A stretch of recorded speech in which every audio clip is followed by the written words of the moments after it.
Malam ini di bulan penuh kesucian menjelang lebaran bersama bintang yang gemerlap dan bulan purnama yang sedang menampakkan warna merah menyala. Kami menikmati hari yang begitu indah yang takkan terganti, hingga tidak ada satupun yang dapat mengganti. Sosok gagah nan rupawan tengah menyabit bulan di bibirnya.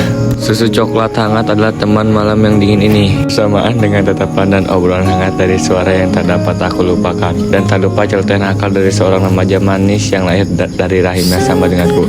Kami bercengkrama bersama menghilangkan sosok keheningan di balik keletihan. Entah mengapa rasanya hari ini akan menjadi hari yang akan aku rindukan suatu saat nanti. Damai juga tentram, beretap langit malam ini.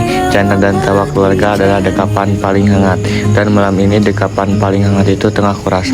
Hingga suara dentuman itu menghancurkan segala kenyamanan dalam keluargaku. Tiba-tiba suasana berubah mencekam. Tanpa pikir panjang lagi, kami berlarian. Banyak orang menyerang ke dalam rumah membawa benda tajam dan senapan sambil berteriak-teriak. Aku berlari tanpa pikir sampai akhirnya kulihat suatu benda yang aku pikir aman untuk bersembunyi. Aku langsung mendatangi mobil di garasi rumahku untuk bersembunyi. Aku sempat melihat seseorang menembak senapannya secara langsung kepada ayah. Suara dentuman keras yang telah menghujan dada kanan ayah. Tetes air mata tak sempat keluar dari mataku. Namun bah air mata yang kini keluar, tak lama aku mendengar suara teriakan dari sosok yang kukenali sangat manis. Dengan teriakan yang membuatku semakin takut dan terpuruk, dia berlari menuju tempat persembunyianku. Namun orang-orang jahat itu tengah menembak tepat di perut kanannya. Hanya kata jaga dirimu baik-baik yang dapat kulihat dari mulutnya walau tak berdaya. Suara bising di luar membuatku sesak. Lalu ibuku ditembak dan kini berangsur melemah gerakan tubuhnya. Bersama luruhnya tubuh ibuku yang terjebak ke lantai. Suara sepatu menggesek bantai kasar mendekati posisi sembunyiku.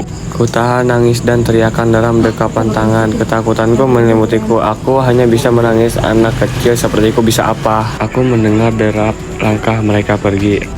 Aku masih tak berani keluar dari mobil. Akhirnya aku hanya bisa merintih pelan memanggil ayah, ibu, dan kakakku. Lama-lama aku merasa sekelilingku gelap. Bersama dentuman itu semuanya menjadi gelap. Di dalam gelap aku tak tahu harus berkata apa. Aku tak bisa bersuara. Aku tak mencium bau apapun. Tak bisa merasakan apapun. Hanya suara bom yang selalu terngiang di pikiranku. Ku coba pergi menjauh dan keluar dari tempat ini, mencari cahaya. Namun ku tak kunjung menemukan. Ku coba melangkah namun berat sekali. Mengapa ini harus terjadi pada diriku? Mengapa di saat kenangan indah baru saja terukir? Mengapa malah kenangan pahit yang sadis ini yang kurasakan sekarang? Apakah tidak seorang yang dapat membantu diriku? Mengapa? Ada banyak bapak-bapak yang sedang menonton bola bersama. Awalnya aku tidak ingin mengganggu acara mereka dan aku hanya ingin kembali berjalan. Tetapi pada akhirnya salah satu dari mereka ada yang memanggilku. Ia bertanya padaku, "Mengapa kamu berdua keluar pada malam hari?" Hanya bersama adikku yang sedang terlelap di alam bawah sadarnya. Kemudian aku pun menceritakan kejadian tersebut yang sangat berbekas dalam pikiranku. Ketika sedang ditanya oleh satu sama lain dari mereka, mereka semua akhirnya menyudahi acara menonton. Mereka menyimak ceritaku. Setelah selesai, mereka pun segera bergegas ke rumahku untuk mendorong diriku ini. Bapak yang tadinya bertanya kepadaku itu menolakku untuk ikut ke rumahku. Ia mengajakku ke rumahnya, katanya aku lebih baik diasuh oleh ia dan keluarganya. Aku pun berkata bapak tersebut hanya memiliki satu orang anak perempuan yang usianya tidak jauh berbeda dengan Kiran. Ia sudah menampung diri bersama adikku di rumahnya. Istrinya yang terlihat tanpa polesan adapun dalam wajahnya yang terlihat begitu anggun dan cantik. Mungkin saja sekarang bapak-bapak itu sedang memanggil polisi dan ambulan untuk mengangkut jenazah keluargaku yang malang ini. Istrinya mengajakku untuk masuk ke kamar yang akan aku tepati sejak sekarang ini, dan aku sangat berterima kasih kepada mereka. Istrinya menawarkan aku makanan. Mau makan nggak? Namun aku menolaknya. Aku masih kenyang dan aku masih pusing gara-gara melihat tumpukan darah di rumahku tadi. Kemudian istrinya izin untuk kembali beranjak tidur karena tidak ingin makan, saya pergi beranjak untuk tidur lagi. Nah, aku keluar untuk menemui bapak tersebut. Ternyata bapak yang sudah menolongku ini sudah ada di ujung pintu. Aku segera bergegas mengejarnya. Ia bilang, "Ya, kemana Pak?" "Mau ke rumah nyeselin yang lain." "Saya mau ikut Pak, saya ingin melihat tubuh-tubuh yang kabarnya untuk terakhir kalinya." "Sudah malam nak, besok pagi kamu masih bisa melihat mereka sebelum prosesi pemakaman tiba." Pagi-pagi aku bangun di saat sang fajar belum terlihat. Aku bergegas menuju rumahku untuk melihat bagaimana kondisinya sekarang. Ketika sampai di sana, aku melihat beberapa polisi, tetangga, dan tentunya bapak-bapak yang semalam menolongku itu masih berjaga di pekarangan rumahku. Ketika mereka semua sedang memanjat doa, aku melihat bapak yang menolongku semalam berdiri di hadapanku dengan berpuluh-puluh kaki jarak yang terbentang. Ia hanya sekadar mengintip dari balik pohon rindang seberang sana, tapi dengan pakaian serba hitam-hitam yang ia gunakan saat itu, aku seperti mengenali pakaiannya, seperti pakaian yang digunakan dia membumi hanguskan duniaku. Lalu aku mengejarnya karena penasaran. Dan setelah itu aku mengantarkan adikku ke rumah saudaraku. Mereka menjalankan ritual-ritual yang entah aku sendiri tak mengerti. Aku diseret paksa olehnya. Aku dimasuki ke dalam sebuah ruangan gelap yang isinya ada jasad bayi mereka yang sudah membiru dan tergeletak tanpa sehelai kain yang membalut tubuhnya. Sepertinya ia tewas karena kedinginan. Kedua orang tersebut masuk menghampiriku.